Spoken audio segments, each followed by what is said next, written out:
What's up guys, leftstickrightstick here again with another wonderful selection of team picks in LittleBigPlanet for review. If you like this series, click that like button below. So first off, we're going to start with Once Upon a Time by MIRJANNEKE. It's a very sort of nice, I always use the word nice little level.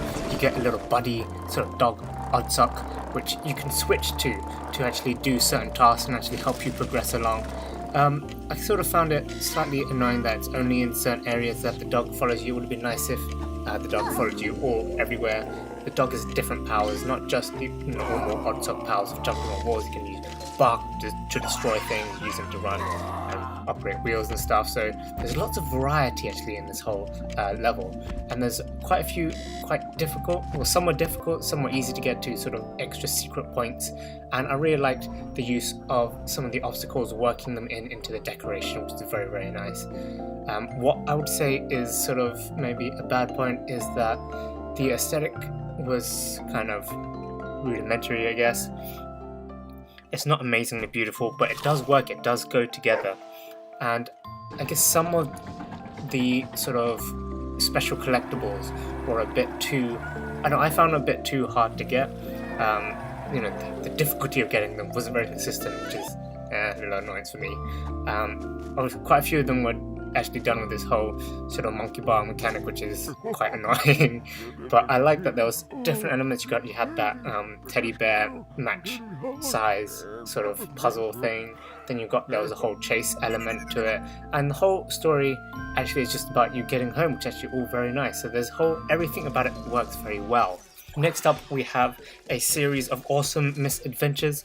This is really amazing level by DigoKube. It was actually the winner of the LPPC 16, so definitely worth the team pick this time. Here's the winner. This was really amazing, great sort of story element to it. Anything made by DigoKube actually I really like, especially the way he utilizes, these different sized characters. So all these characters that are super massive compared to Sackboy, but they're all very well created. Even all the scenery is well created, like going through the space. We're actually, in this whole level, we're going through a whole big variety of different sort of levels. Remember, the LBPC contest was about anything, you can create anything, and a lot of people used it to sort of run into we're going towards dreams sort of theme, what a lot of people have done. But we actually went through quite a few varying sort of scenery, which I thought was really impressive. And this whole level was split into 2 levels technically, but regardless, it is beautiful, and I like the sort of sense of urgency this whole middle section did. And there was actually a sense of story throughout it all as well. And I like the transition actually between all these different landscapes. It was very smooth, I found, which is actually very great. So there was great storytelling, there was a whimsical setting with really nice aesthetics.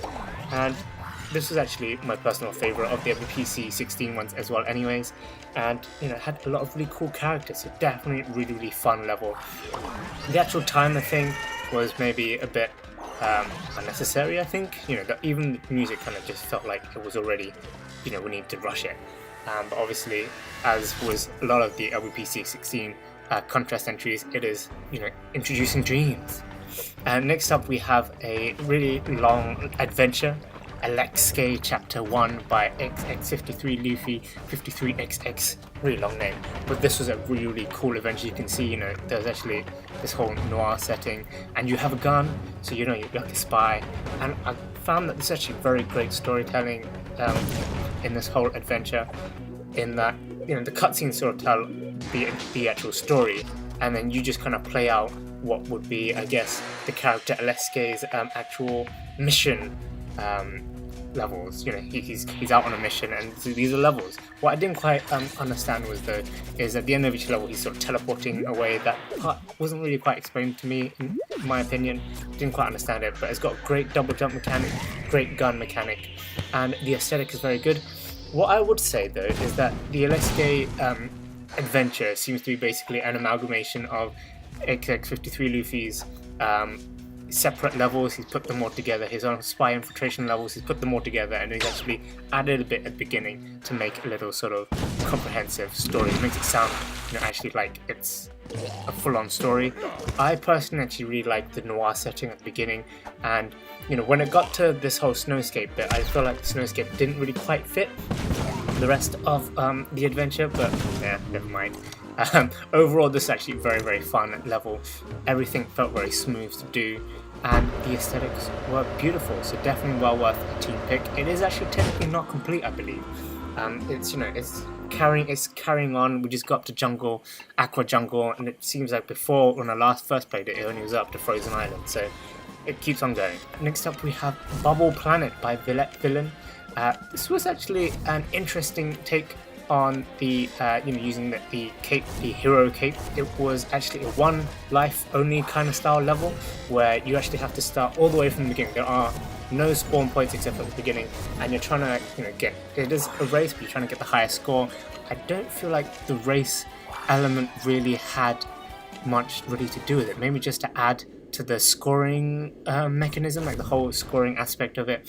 But the race seemed a bit redundant because you kind of just have to get through it. That you have one life. There's no real race, because if you can actually do it, except for that one section you saw at the beginning. At the beginning of this section, video section, it was if you screw up, you're dead. That's the only one spot where you can screw up and still survive. So I feel like the race element is a bit redundant in this. But I really felt that this flowed very well. It's a great actual use of the hero cape, and I kind of like that the whole one life thing. You can, it's been actually implemented that you can start again. It's not like, oh, I have to press continue / replay at the normal LVP end death menu. You die and you come back and you start again. You can choose to restart, or you can choose to submit your score. That's actually a very nice addition.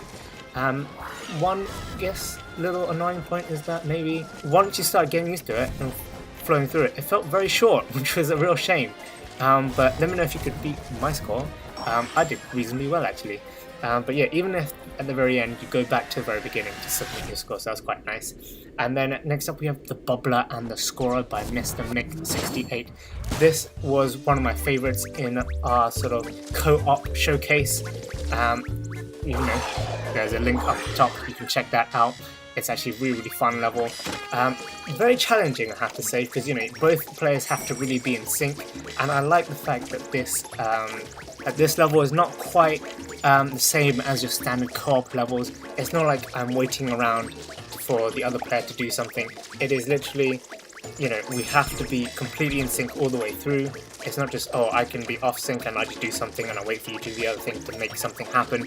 It is very much, if you go too far ahead, I can't score any bubbles, and if you die, I'm dead too. So that's actually very cool. I like that they had this little introduction beginning, like score 100 points to start the race. This is to help you get used to the actual mechanics of it. I like the whole race element. The whole race track is actually, it seems to be, there's multiple different avenues. There's power-ups to get to extend your time. So it's not even just you surviving and keep flowing to get more points. It's actually that you can go around and actually, it's how long you can survive and keep flowing in a good sort of momentum going around to maintain your time as well, because the time is actually very, very short and you can just keep going, and it does keep lots of twists and turns which you aren't ready for, and you got to keep playing it more and more to actually get more familiar with the whole level, so that you can actually get a higher score. So this is a very good replayability factor and really fun for 2 players. One of my favourite co-op levels in LVP so far. And then finally we have Deep Down Facility by markybarlow. This was actually quite an impressive level in terms of the aesthetics. It looked very nice. I had a few issues in that it felt a little laggy here and there. I like the use of the L1 and R1 buttons to move obstacles, to bring them out, and actually for us to interact with. This was actually very cool. The aesthetic is, the whole factory aesthetic, while it looks quite familiar to a lot of factory aesthetics, it's done, there's a unique feel to it. I'm not quite sure what it is, but there is a unique feel to it, and it does look really impressive. One major dislike I have about this though is the use of music. It has Disarmed music in it, which is in itself very, very good. Disarmed music was very nice, it didn't feel like it fit the whole setting of the level. I mean, even just if the level just left to having sound effects, which this level does have, it would have been fine. It didn't actually need Disarm's music to be constantly looping in the background, because it just didn't feel right for the whole setting and the whole atmosphere of the level, which is one real big shame, I feel like, about the Deep Down facility. And then you have like multiple sections. This is actually technically all one level, it's very long, but it had multiple sections, and you could actually say, you know, secrets found, and there's actually little subsections. At the end of each subsection, it will say how many secrets you found in a sort of like a background sort of decoration, which I actually thought was a very nice little touch. The actual hidden secrets are actually pretty hidden. They're not like those random hidden secrets where you find that are pretty much right there in your face. You actually have to go into like walls that you kind of assume there's holes there. So it's a very amazing level. I thoroughly liked it. I guess the thermo is really used to the max because there's the dynamic thermo, which is loading laggily in some bits. And the scenery was very dynamic and kept everyone interested. So I hope you enjoyed all of these team pick levels this week. I hope you enjoyed this team pick review, and let me know in the comments below what you think about the team picks in this week's review. I hope you stay tuned for more LBP and Dreams content, and I'll see you all next time.